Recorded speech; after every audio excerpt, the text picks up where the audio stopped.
কৃষ্ণা সবাইকে। আমি সুমনা, আমার এটা হচ্ছে প্রথম লাইভ। আমার চ্যানেলের নাম হচ্ছে কৃষ্ণা অ্যাবাউট।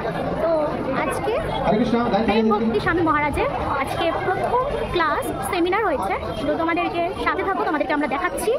তো সাথে থাকবো, হারি বল। আর প্লিজ পেজটাকে, চ্যানেলকে সবাই সাবস্ক্রাইব করো আর এমনকি লাইক করে দিও। সবাই এবার দেখতে থাকো।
এরকম প্রতিভা সরস্বতী ছাড়া কারোর মাধ্যমে সাক্ষাৎ সরস্বতীর এক অবতা।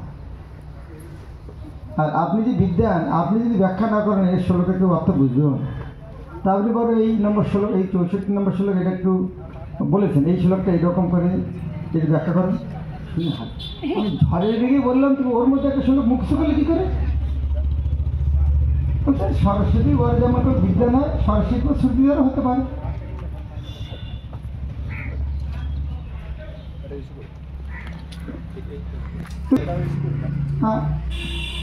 কি কি দোষ এবং কি কি গুণ আছে কি ব্যাখ্যা করুন। আমার শুনে তো দোষ বললাম, যদি সূক্ষ্ম বিচার করা যায় দোষও আছে, কিছু গুণও আছে। বলো কি গান বলা শুরু করেছে, ওগুলো ব্যাখ্যা তো আমরা এখানে বুঝবো না, পণ্ডিত লোকেরা বলি। একটা শ্লোক কিছুটা আমি বুঝতে পারবো।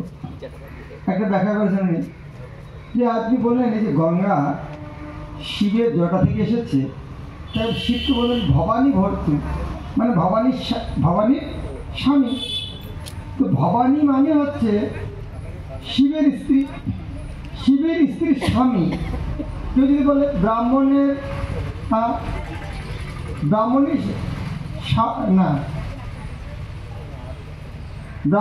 স্ত্রীর স্বামীকে খাবার দাও, ব্রাহ্মণের স্ত্রীর স্বামীকে খাবার দাও, তার মানে ওই ব্রাহ্মণের দুইটা স্বামী আছে। তা আপনি যদি বলেন ভবানী ভর্তু শিবের স্ত্রীর স্বামী, মাথায় কি সর্বনাশ। এই অন্যান্য দেখেন ব্যাখ্যা দেখেছেন, মাথা হেট করেছে, নিচু করেছে। হ্যাঁ, তারপরে সবার সামনে অপমান হয়, কী করে মহাপ্রভু তাকে ঠান্ডা করে না। এরকম এই জয়দেব ভগবতী থেকে বিদ্যাপতি সবারই শুরু যত সবার যদি সূক্ষ্ম বিচার করা যায় কিছু না কিছু ভুল পাওয়া যায়।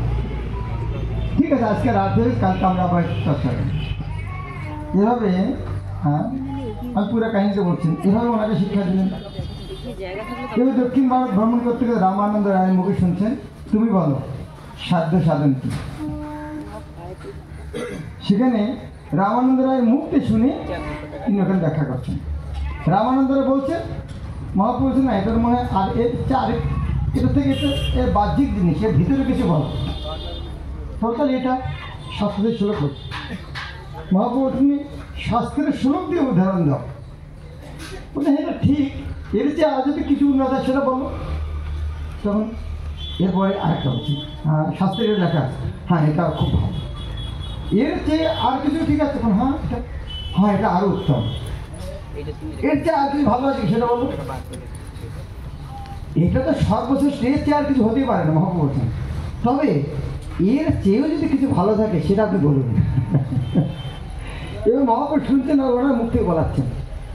রামানন্দরে ভাবছি আমি মুখে কি বলছি, আমাকে প্রশ্ন করতে আমি মুখ দিয়ে বলছি, তার মানে এই ব্যক্তিরা ভগবান আমার মুখে বলাচ্ছেন। আশ্চর্য হয়ে গেছেন।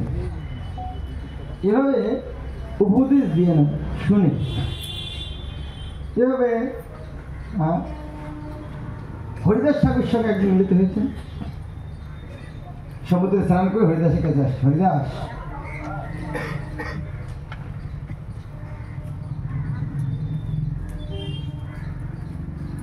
তুমি আমাকে একটু নামের মহিমা বলো। হরিদাস ঠাকুর শুনে কান্না করতে তো পায়ে ধরিল। মহারাজ মহাপ্রভু আমাকে কি জিজ্ঞাসা করছেন, আমি পাপি, আমার কাছে কি জিজ্ঞাসা করছেন। কান্না করছে। সে বলছি কি আপনি যখন আদেশ করছেন আমি বলার চেষ্টা করব। এভাবে হরিদাসের মুখ থেকে শোনাচ্ছেন। তারপর মহাপ্রভু বলছেন, হরিদাস তুমি আচার্য প্রচারে পণ্ডিত, হ্যাঁ তাহলে আচরণে করো না, কি দর্শন জানো, আচার্য তুমি প্রচারে পণ্ডিত। এভাবে হরিদাস ঠাকুর মুখ থেকে শুনছেন। তো আমরা সব শিক্ষা মহাপ্রভু এইরকম। হ্যাঁ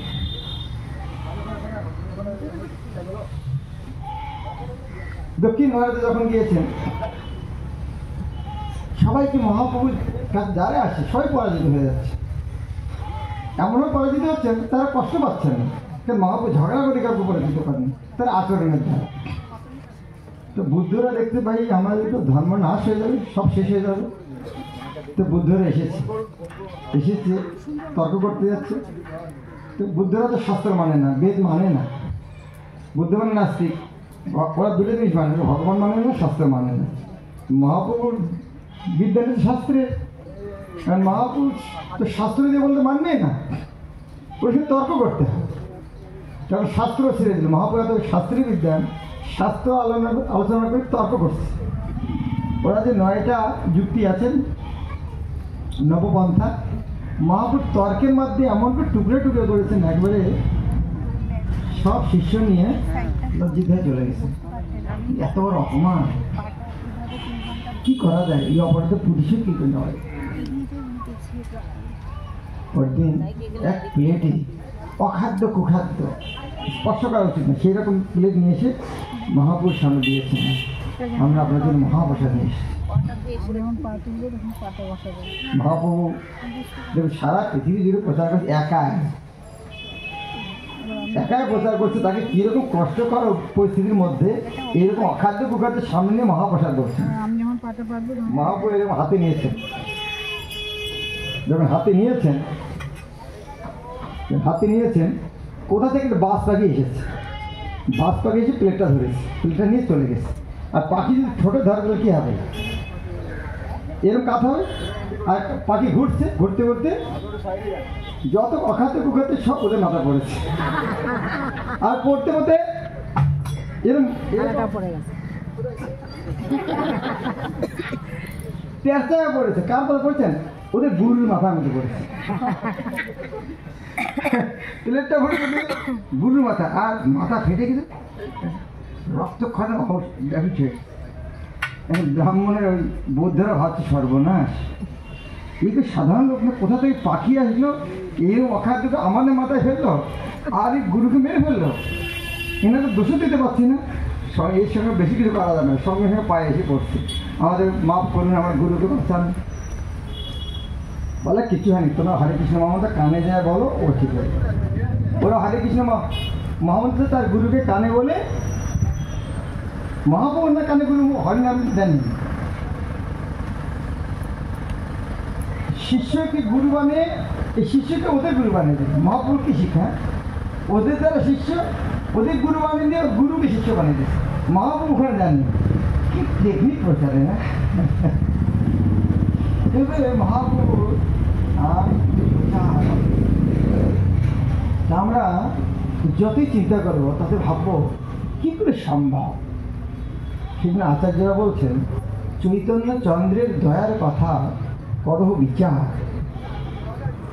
বিচার করিলে চিত্তে পাবে চমৎকার। যত চিন্তা করবো মহাপ্রভু কে, কী জিনিস দিয়েছেন, যত চিন্তা করব তাতে আমি আশ্চর্য।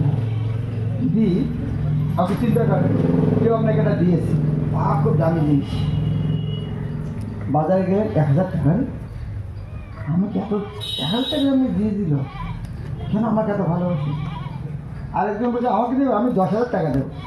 আরে এত দামি, উনি আমাকে কি কেন দিল? আর একখানে শুনছি এটা না, এটা সোনা, 1 কোটি টাকার দাম। আরে যে লোকটা দিল এত, কি ওনার কাছে আছে এত দিল? তারপরে যখন শুনছেন না না এটা পরশমণি, যেটাকে স্পর্শ করে সেটাই শোনা হবে। যত চিন্তা করবেন আশ্চর্য হবেন কেনা হবে। সেই রকমভাবে মহাপ্রভু যা দিয়েছেন, যত আমরা চিন্তা করব, যত বিচার করব, ততই আমরা আশ্চর্য কী করে সম্ভব। চৈতন্য চন্দ্রের দয়ার কথা করহ বিচার, বিচার করিলে চিত্তে পাবে চমৎকার। এই শ্লোকটি আমরা আদিলীলার সপ্তম অধ্যায়ে আছে, ওখান থেকে আমরা প্রকাশানন্দ সরস্বতী সম্বন্ধে আমরা একটু আলোচনা শুনব। একজন বাবার বয়স ধরুন 70-80 বছর হয়েছে, কোথাও গিয়েছে, একটা এত সুন্দর আম খেয়েছে, জীবনে খায়নি। কি মনে করবে সেটা? তারপরে উনি হ্যাঁ, আমার বাবা অন্তত এই কাজটা করতেন। কোথাও কিছু একটু ভালো জিনিস দেখলে বাড়িতে ওই বিচিটা নিয়ে আম হয়তো কারো বাড়িতে খেতে দিয়েছে,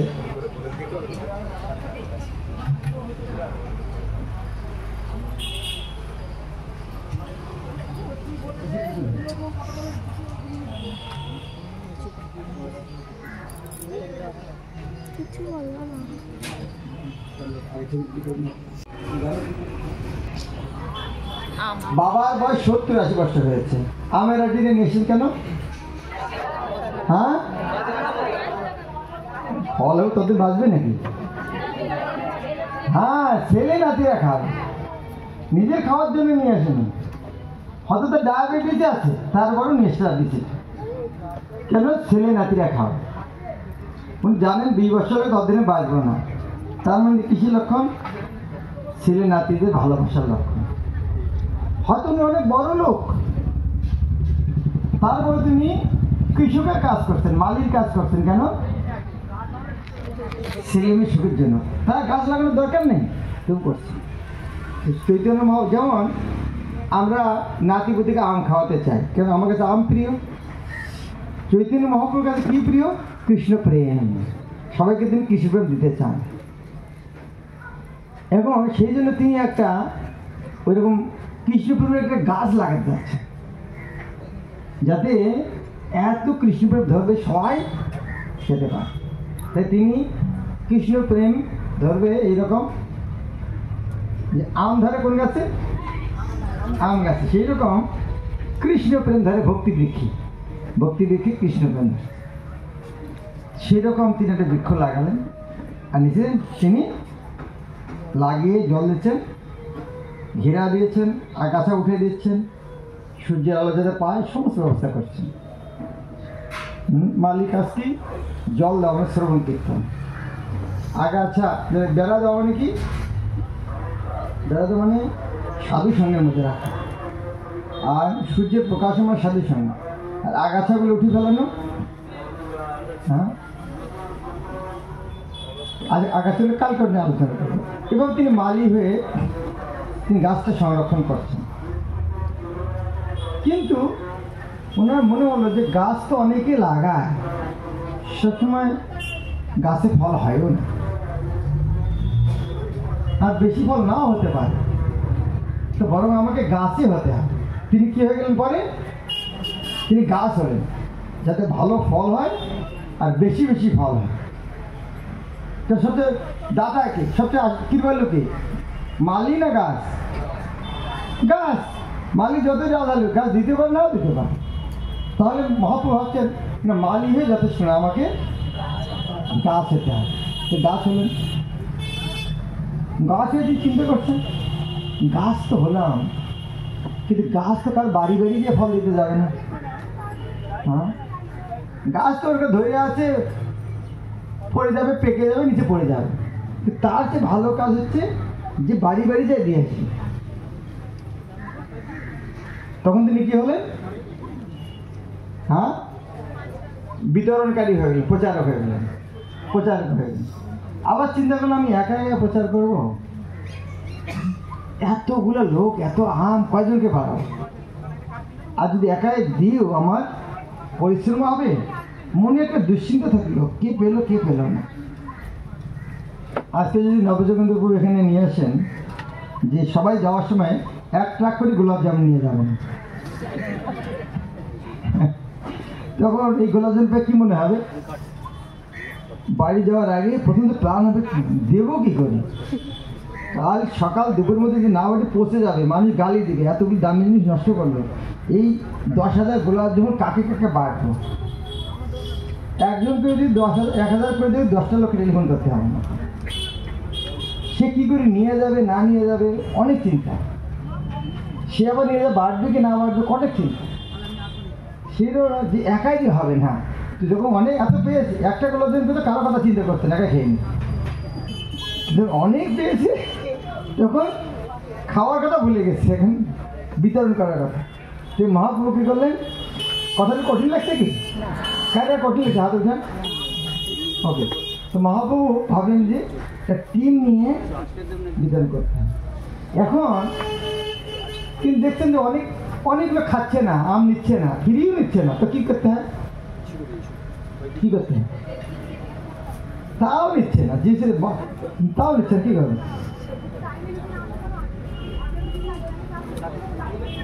হ্যাঁ, বাড়ি বাড়ি তো নিজেরও নিচ্ছে না, হাতে পায়ে ধরেও নিচ্ছে না, জোর করে দিয়ে বমি করে দিচ্ছে। কি করতে হবে? এরা দেখেন নেই, বাচ্চারা খেতে চায় না, মা কি করে? হ্যাঁ, এই বলবো যে তুই যদি না খাবি আমি খাবো। ও ভালো, তুই না খাই আমি খাবো, কত ভালো, তখনও খায়।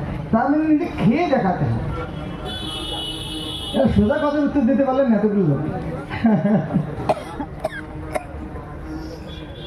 বাজারে যখন আম নিয়ে যাওয়া হয়, হ্যাঁ, যখন নেন আমার কি করে, কেটে কেটে রেখে দেয়। তরুণগুলা পেঁপে আনারস কেটে কেটে দেয়, কত সুন্দর। যখন এরা তো খেয়ে খেয়ে দেয়, দাম খাচ্ছে। তখন মহাপ্রভু কেবল নিজে আস্বাদনও করছেন। তো এই কৃষ্ণ প্রেম ফল বাটার জন্য প্রথমে তিনি কি হলেন? কি হলেন? মালিক। তারপর কি হলেন? বৃক্ষ হলেন। তারপর কি হলেন? প্রচারক। তারপরে আস্বাদনকারী। এভাবে মহাপ্রভু সবাই কৃষ্ণপ্রেম দেওয়ার জন্য তিনি এত সুন্দর আয়োজন করেছেন।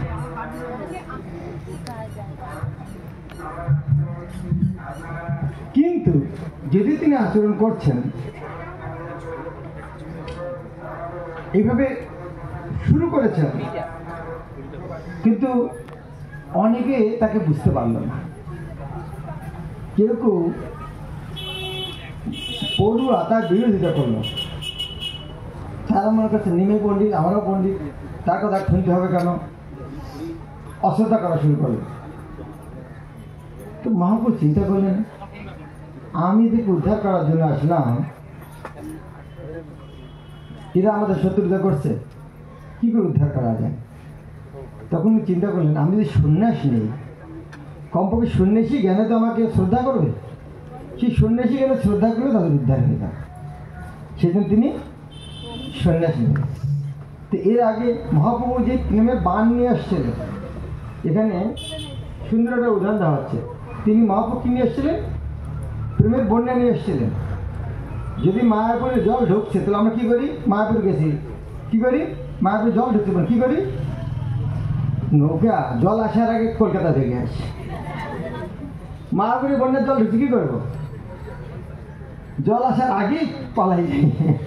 তো মহাপ্রভু প্রেমের বন্যা নিয়ে এসেছেন, সবাই পালিয়ে যাচ্ছে। বিশেষ করে তার্কিক, পড়ুয়া, নাস্তিক, পাষণ্ডী, এরা প্রেমের বন্যা দেখে পালিয়ে যাচ্ছে। তখন মহাপ্রভু ওদেরকে ডুবানোর জন্য কী করলেন? সন্ন্যাস নিলেন। সন্ন্যাস গ্রহণ করলেন। ওরা আসি পায়ে আবার নত হল, না সন্ন্যাসী প্রণাম করা দরকার। জ্ঞানী সন্ন্যাসী যত জ্ঞানী হোক, সংসার ছেড়ে, সংসার আসক্তি নেই, আজকালকার সন্ন্যাসীর মতো নয়। মহাপুরুষ সন্ন্যাসীর কথা চিন্তা করবে। হ্যাঁ, তো ওইরকম সন্ন্যাসী কে শ্রদ্ধা না করবে? কিন্তু এবার মহাপুরুষ যদি সবাইকে উদ্ধার করলেন, কিন্তু উনি উদ্ধার করতে পারলেন না কাশীর মায়াবাদীদেরকে। প্রায় সমস্ত জায়গায় উদ্ধার হয়ে গেছে। কাশীতে মায়াবাদী মানে কি? নিরাকারবাদী ধরে, বাদ মানে মতবাদ। এই গুরুবাদের প্রণাম মত আছে না, নির্বিশেষ শূন্যবাদী, নির্বিশেষবাদী শূন্যবাদী। শূন্যবাদী মানে হচ্ছে নাস্তিক, ভগবান বলে নেই বুদ্ধরা। আর নির্বিশেষবাদী যারা মনে করে ভগবান নিরাকার, আর আমরা একদিন ভগবানের সাথে এরকম ভগবান হচ্ছে পরমাত্মা, আর ওর টুকরে হয়ে জীবাত্মা হয়ে গেছে। তারপরে ভগবান বলে কিছু নেই। আবার যখন আমরা এই জোড়া হয়ে যাব, তখন আবার পরমাত্মা হয়ে যাবে। এটা হচ্ছে ওদের দর্শন, নিরাকারবাদীদের। হ্যাঁ, আমার যে ভগবানের যে শরীরটা দেখা যাচ্ছে, আমাদের মতো মায়ার শরীর, এরকম যারা মনে করে সেই দর্শনকে মায়াবাদ দর্শন। তাই কাশীতে সন্ন্যাসীরা সব মায়াবাদী সন্ন্যাসী ছিল। তাদের এত জ্ঞান ছিল, ওদের কাছে মুক্তি ছিল হাতের আমলকির মতো। আমলকি ধরেছেন, যাকে ইচ্ছে দিতে পারেন, যাকে ফেলে দিতে পারেন। ওদের কাছে মুক্তিটা এরকম তুচ্ছ ছিল, এত জ্ঞানী ছিলেন। তো তারা ভক্তি কিছু বুঝতেন না, কিন্তু তারা মনে করতেন মুক্তি হচ্ছে শ্রেষ্ঠ, এভাবে মুক্তিকে ব্যাখ্যা করতেন। মহাপ্রভু ভাবলেন ওদেরকে কী করে উদ্ধার করা যায়, কি হবে কিছু?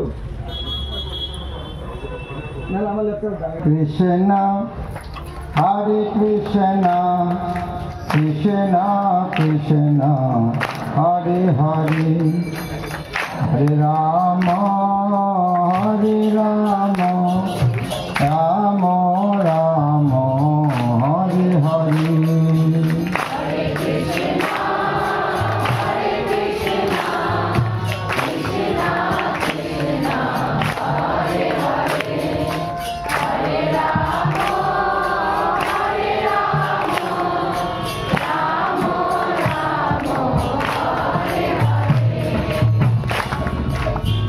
এভাবে আমরা কোন আলোচনার কথায় গিয়েছি? মহাপ্রভু মায়াবাদী উদ্ধার করেন কি করে? মহাপ্রভুর কাজ তো একটাই, কি কাজ? হ্যাঁ, হরিনাম করা। মহাপ্রভু যাচ্ছেন কাশী উদ্ধার করার জন্য। তখনই যখন কাশীতে গিয়েছেন কি করতেন? এর কীর্তন করতেন, হরে কৃষ্ণ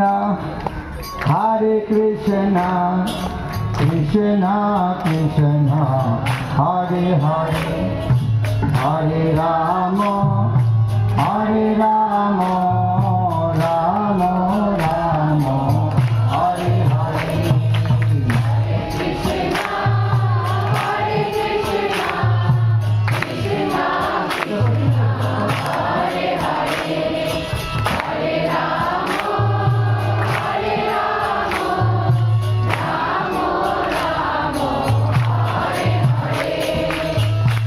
কৃষ্ণ হরে কৃষ্ণ কৃষ্ণ কৃষ্ণ হরে হরে হরে রাম হরে Ram Ram Ram Hare Hare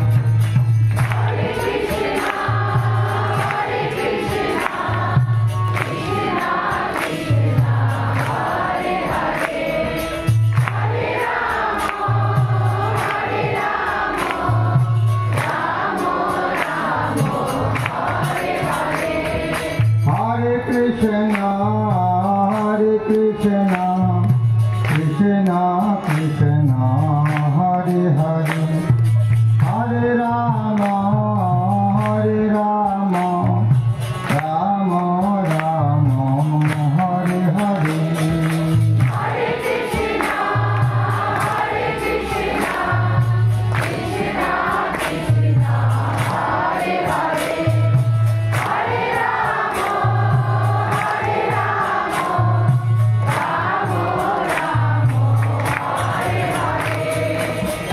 Krishna, Hare Krishna, Krishna Krishna, Hare Hare, Hare Rama, Hare Rama, Rama Rama, Hare Hare.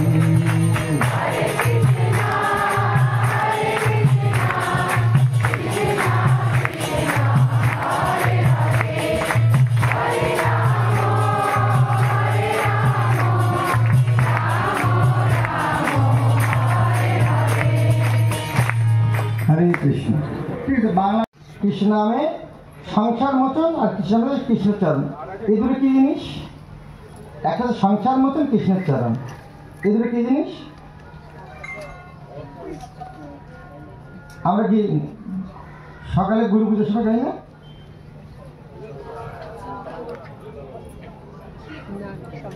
ওখানে একটা লাইন আছে না, অবিদ্যা বিনাশে যাতে, আর এক লাইন দেখি প্রেম ভক্তি যা হইতে অবিদ্যা বিনাশ হয়ে যায়। মানে কি? প্রেম ভক্তি মানে কৃষ্ণের চরণ, অবিদ্যা বিনাশ মানে সংসার মোচন। সংসার মোচন মানে এই জগতে উদ্ধার, আর প্রেম ভক্তি মানে কৃষ্ণের চরণের সেবা। তো দুটি হবে, দুটি একসাথে কি করে হয়? সূর্য উঠলে দুটো একসঙ্গে হয়, অজ্ঞান না অন্ধকার না আছে প্রকাশ হয়, দুটো একসঙ্গে হয় না? সেই রকম এই দুটো একসঙ্গে হয়। কৃষ্ণ নাম করলে সংসার মোচন আর কৃষ্ণের চরণ পাবে।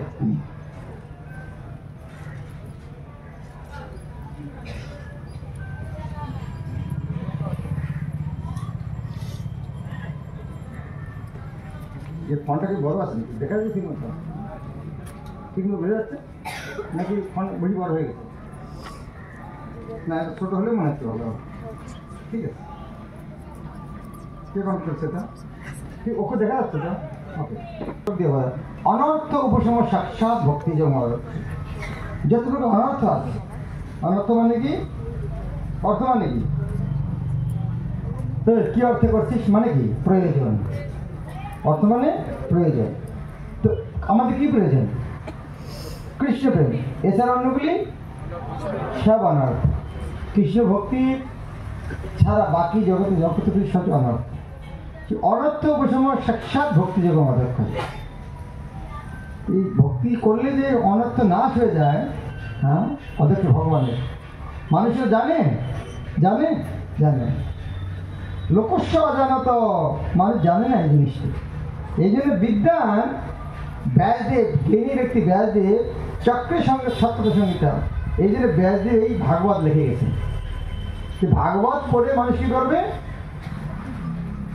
ভাগবত পড়ে যখন ভগবানের ভক্তি করবে তখন অনর্থ ব্রহ্ম সাক্ষাৎ ভক্তি যাবে, তখন ভক্তি করবে, অনর্থ নাশ হয়ে যাবে।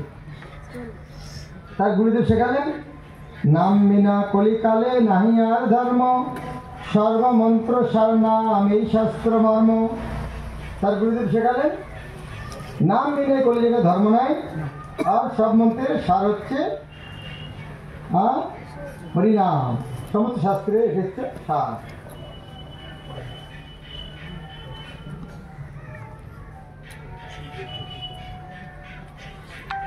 শিখাইল মোরে কণ্ঠে করি এই শ্লোক করিহ বিচারে। যেগুলো বলতে পারো যেন কণ্ঠে জানো এখানে রাখো যেন যখন দরকার হবে তার মানে কি মনে রাখো। শ্লোকটা কি? হরের নাম হরের নামই বা কেবলম কলৌ নাস্তেব নাস্তেব নাস্তেব নাস্তেব। এই শ্লোকটা মুখস্থ করেছেন। এখন একটি জিনিস দেখুন, হরে নাম হরের নাম হরের নাম হরের নাম তিনবার বলা হলো কেন? প্রতিজ্ঞা, তিনি সত্য। বেদের কথা সব সত্য কি মিথ্যা? সেখানে যদি তিনবার বলা হয় মহাসত্য, ত্রিসত্য। আর নামৈব মানে কি? হরের নাম তৃতীয়টা ওই আসলো কেন? নাম যে এব মানে নিশ্চয়ই নিশ্চয়ই। তিনবার বলার পরেও আরো 10 জন এব শব্দ আছে এবং তারপরে আবার কেবল আসলো কেন? কেবল মানে কি? আরো জোর দেওয়ার জন্য, অন্য কিছু জন্য না। কেবল কেবল মানে আর অন্য কিছু নেই, এটা আরো জোর দেওয়ার জন্য। কলৌ কলি যদি নাচতে মানে কি? তিনটে শব্দ আছে এখানে। ন অস্তি এব। ন মানে নাই, অস্তি মানে আছে। ন যোগ অস্তি নাস্তি, ন যোগ অস্তি নাস্তি। সেই জন্য যারা ভগবান নেই তারা হলে না ন অস্তি নাস্তিক, যারা অস্তি তারা আস্তিক। ন অস্তি নাস্তিক, অস্তি অস্তি যে আস্তিক, নাস্তিক ন অস্তি নাস্তি যে নাস্তিক। এবং অবশ্যই নাস্তে প্রমাণতা ন অস্তি এবং অবশ্যই এরাও তিনবার নাস্তেব্য নাস্তেব্য নাস্তেব্য ন অস্তি এব। তিনবার বলছে নেই, অবশ্যই নেই, অবশ্যই নেই, অবশ্যই নেই। গতি অন্যথা, অন্য গতি। এত জোর দেওয়া হচ্ছে কেন? জোর দেওয়া হচ্ছে কথা নাই কেন? আমাদের বিশ্বাস কম, সেই জন্য। এই বিষয়ে ভাগবতের 12 স্কন্ধে আরো একটা সুন্দর শ্লোক আছে হরিনামের বিষয়ে। কলের দোষ নিধে রাজন, হে রাজন কলিযুগ হচ্ছে দোষের সাগর। লেকিন রাজন, হে রাজন অস্তি আছে একটা, হি অবশ্যই এক এক হি যোগে হেকো, হি যোগে হয়তো বলে এক হেক অস্তি হি এক মহান গুণ। যদি কলিযুগ দোষের সাগর হে রাজন, কিন্তু এখানে একটা মহান গুণ কি? সেটা কীর্তনাৎ এব কৃষ্ণস্য। ভগবান কৃষ্ণের নাম করলে মুক্ত সঙ্গ। মুক্ত সঙ্গ মানে আমাদের ভৌতিক জগতের সঙ্গে সম্পর্ক। আমাদের এই জগতে যত ভালো লাগে, গাড়ি বাড়ি টাকা এবং দেহের প্রতি আসক্তি, এগুলো থেকে মুক্ত হওয়া। ভৌতিক জগতে আসক্তি মুক্ত, তার মুক্ত সঙ্গ। পরম ব্রজেত, ব্রজেত মানে ব্রজেত মানে ব্রজেত মানে ব্রজ মানে যাওয়া। হ্যাঁ, ব্রজ মানে যাওয়া, গমন। কোথায় শুনেছেন এই শ্লোকটা? সর্বধর্ম পড়তে মামেকে শরণ ব্রজে, শরণে আসো, শরণ যাও। কেউ বলে শরণে যাও, কেউ শরণে আসো। কোথা ঠিক? একই কথা, যাওয়া আসা করা। ব্রজ মানে চলাফেরা করা। এখানে পরম ব্রজে, পরম ধামে চলে যাও।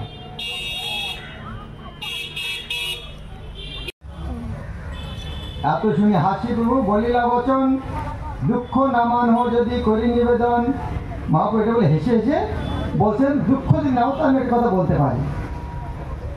যেমন ধরুন, এখন ধরুন 6টা বেজে গেছে, আমি যদি আরো 15 মিনিট ক্লাসটা দিই, আপনাদের কি মাথা গরম হবে না? হ্যাঁ মহারাজ, আপনার জন্য তো খেয়ে বসে আছেন, আমি অফিস থেকে ডাইরেক্ট আসছি, আমার বলেই আসবে 6টার সময়। হ্যাঁ, এরকম জানলে তো আগে আসতে না। তো মনে মনে রাতটা বাড়তে থাকবে। তো আমি যদি 6টা লম্বা করে দিলে কী হবে? বসে অপরাধ হয়ে যাবে। আমি 6টার সময় যদি বলি কী হয়েছে আপনারা শুনতে চান? হ্যাঁ আপনি বলুন, আমি বেঁচে গেলাম। যে হাত উঠেছে ও গালি দিয়ে, এই ব্যাটার জন্য লম্বা করলে ক্লাস। আমি বেঁচে গেলাম। মহারাজ তো থাকতেই দিয়েছিলেন ছোটের সময়। মহাপুর বলবেন, বলার আগে টেকনিক করছে। হ্যাঁ আমি বলতে পারবো যদি হতো, যদি আপনার দুঃখ না না না না আপনার কথা দুঃখ পায় তো মহাপুর কীরকম টেকনিক জানো না?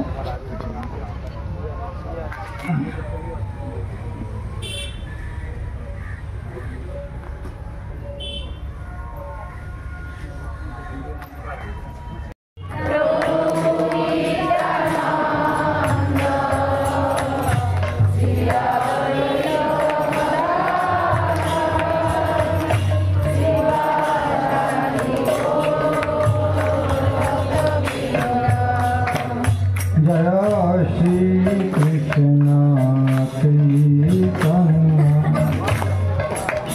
प्रभु नित्यानंद श्री अद्वैत गदाधर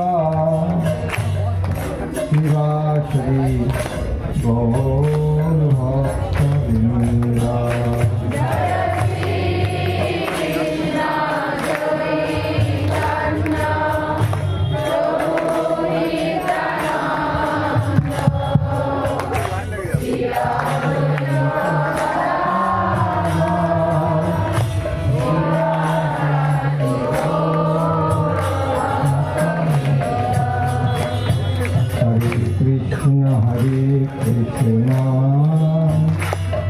कृष्ण कृष्ण हरे हरे